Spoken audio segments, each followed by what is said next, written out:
Lucas capítulo 9, versos 59 e 60 diz assim: Então disse a outro: Segue-me. Mas ele respondeu: Senhor, permita-me que eu vá primeiramente enterrar meu pai. Mas Jesus lhe disse: Deixa que os mortos enterrem os seus mortos. Porém, tu vai e anuncia ao redor o reino de Deus. A partir do que foi lido, quero lhe fazer 3 perguntas.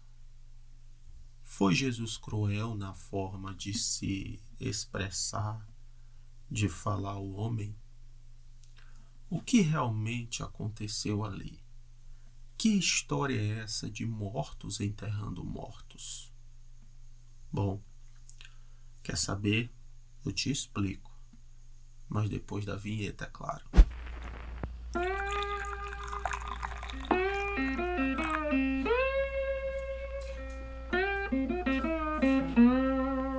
Para se entender Lucas, capítulo 9, versos 59 e 60, devo lhe explicar primeiramente 2 pontos de vista que contém ali, tá?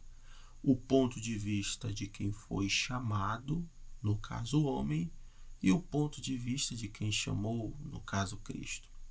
Somente a partir da explicação desses 2 pontos é que o irmão poderá entender o porquê que o homem disse: Senhor, permita-me primeiramente que eu vá enterrar o meu pai. E o porquê que Jesus disse: Deixe que os mortos enterrem os seus mortos. Então, repito, não existe a mínima possibilidade de se entender esses 2 textos sem antes entender esses 2 pontos de vista. Então vamos lá. Vou começar a explicar pelo ponto de vista do homem, tá? Então preste muita atenção. Quando ele diz: Senhor, permita-me que eu vá enterrar primeiramente o meu pai, ele tinha uma base, ele não falou aquilo ali simplesmente por falar, tá? Então a base que ele tinha era a lei. Por quê?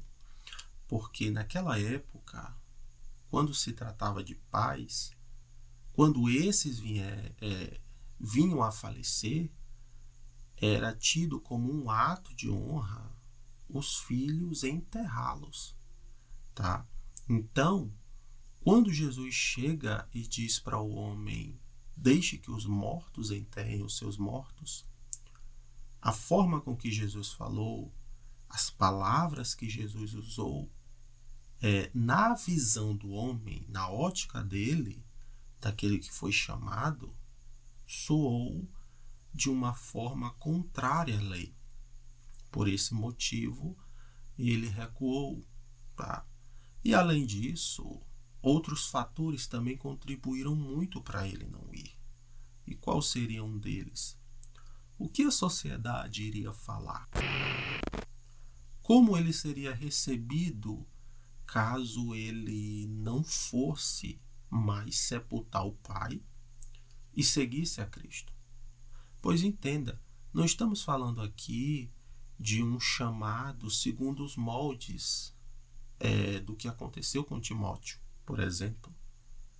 Mas estamos falando aqui de um chamado com requintes de negligência.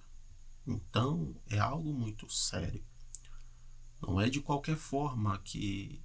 E nem todo tipo de pessoa também iria aceitar de cara.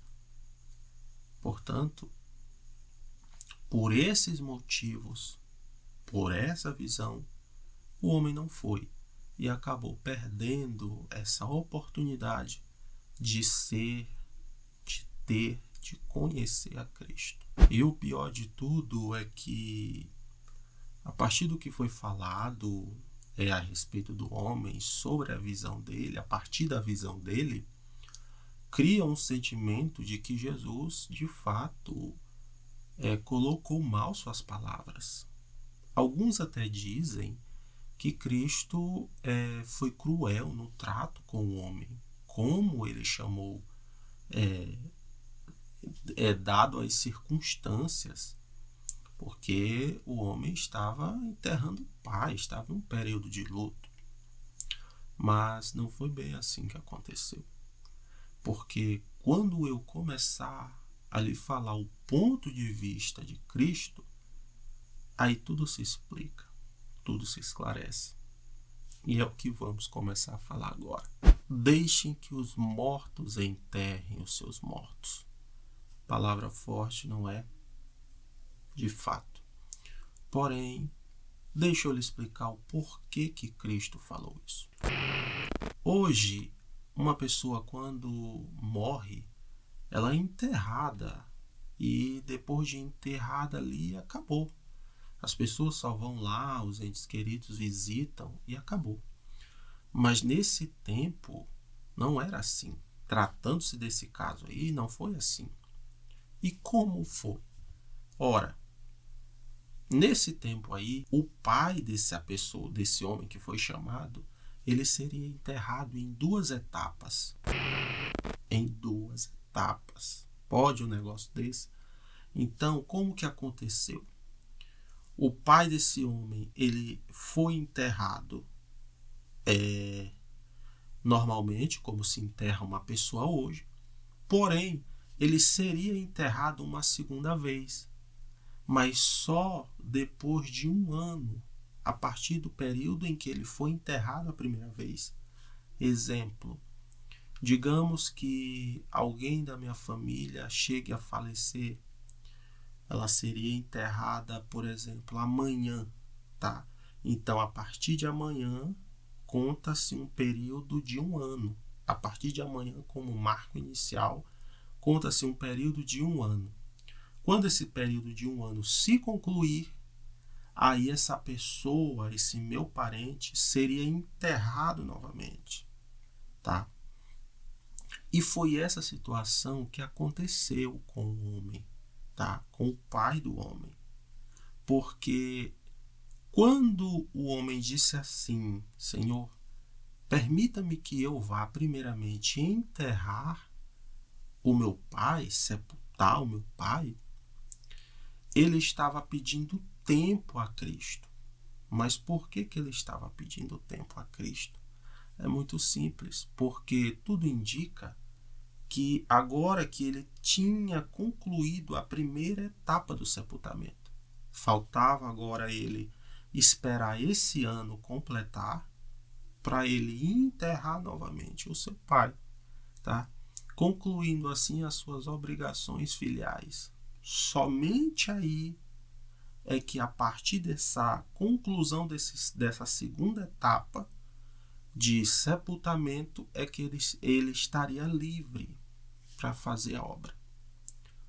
É por isso que quando Jesus disse: rapaz, deixe que os mortos enterrem os seus mortos, Jesus estava querendo libertá-lo daquela situação. Jesus estava querendo dizer para ele: moço, as suas obrigações como filho terminaram na primeira etapa de sepultamento. Por quê? Porque após a morte física, não existe mais conceito de pai e filho nessa questão de se gerar. Então Jesus estava esclarecendo para ele: você está livre para me seguir. Você mesmo que está se prendendo a algo que não existe na lei. Então, esse foi o ponto de vista de Cristo. Ele não queria fazer do homem alguém que enterrasse, mas ele queria fazer do homem um pescador de almas. Tá?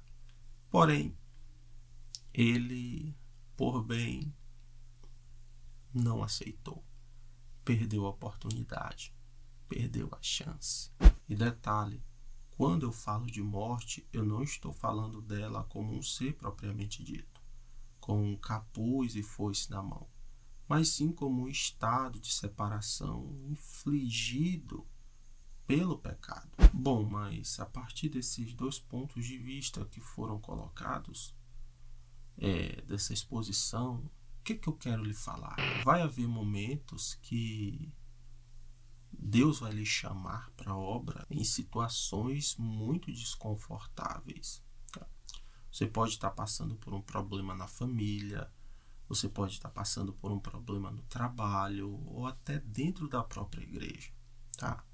Mas tudo isso não vai impedir de o Senhor o chamar para a obra. Mas o que resta saber é, mesmo passando por essas dificuldades, você o seguiria? Pois é, essa é uma pergunta a se fazer.